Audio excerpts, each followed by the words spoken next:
Peter, my man, how are you? What's up?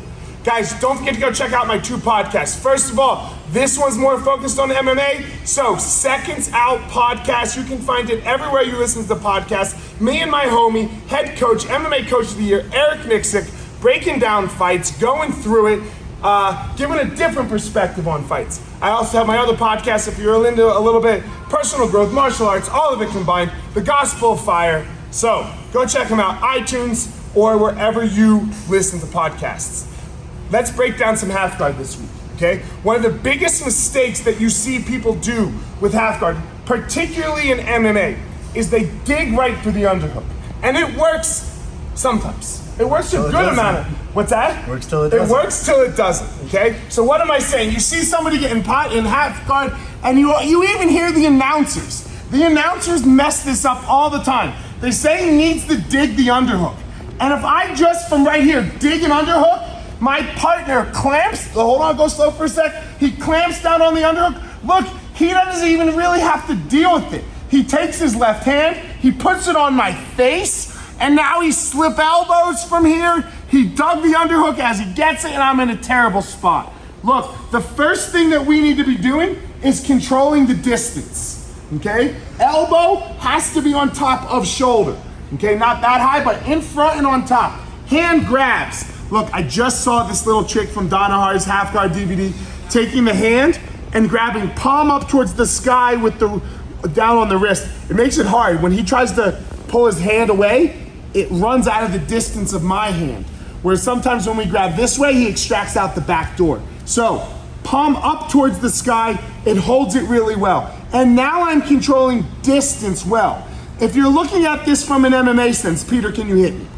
The only hand you can hit me with is what? That one. And if you go to do it, now I'm gonna dig the underhook, okay? Can you hit me with this other one? It's very hard, I can follow well.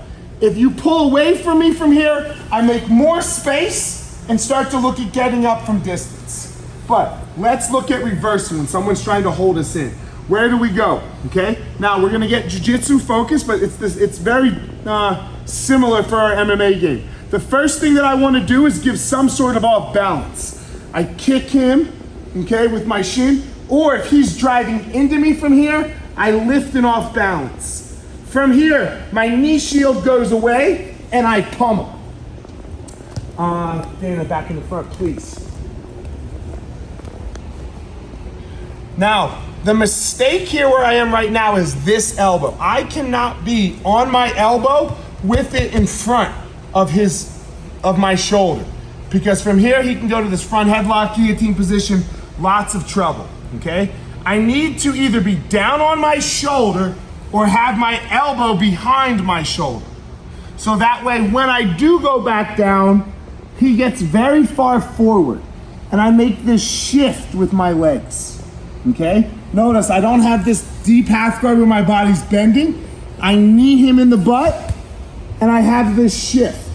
And it allows me to suck my elbow through and come out the back door.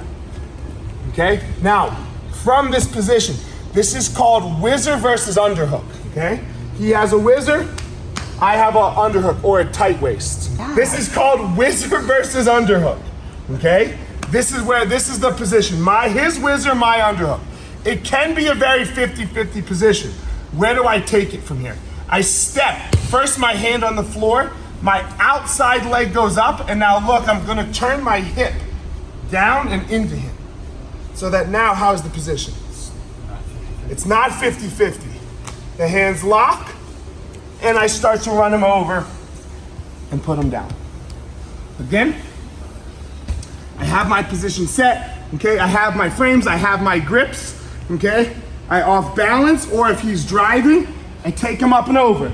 Now we dig the underhook. This time I did it without getting up on my shoulder.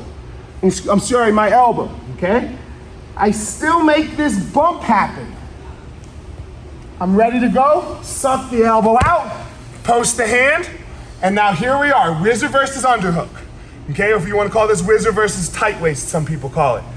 Now, from here, where are we going? Hand placed, step up, hip turn. Notice, I didn't go behind. I just turned the hip.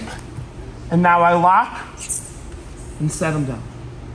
The other major option you see from wizard versus underhook or tight waist is he has a very hard wizard, and I can't get my head up off the ground. And from here, we're gonna limp arm.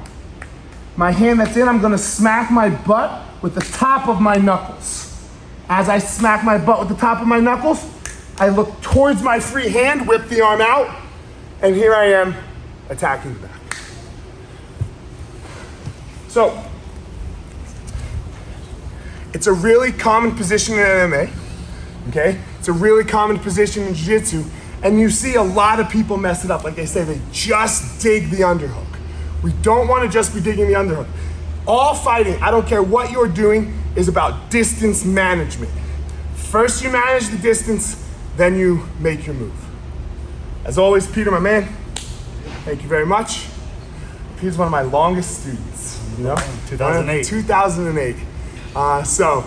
Thank you, Peter. Don't forget to go check out the podcasts, The Gospel of Fire and Seconds Out. If you have any questions about any of this, any MMA technique, any jiu-jitsu technique, I'd be glad to help out. Hit me up on my Instagram at FireMarshal205.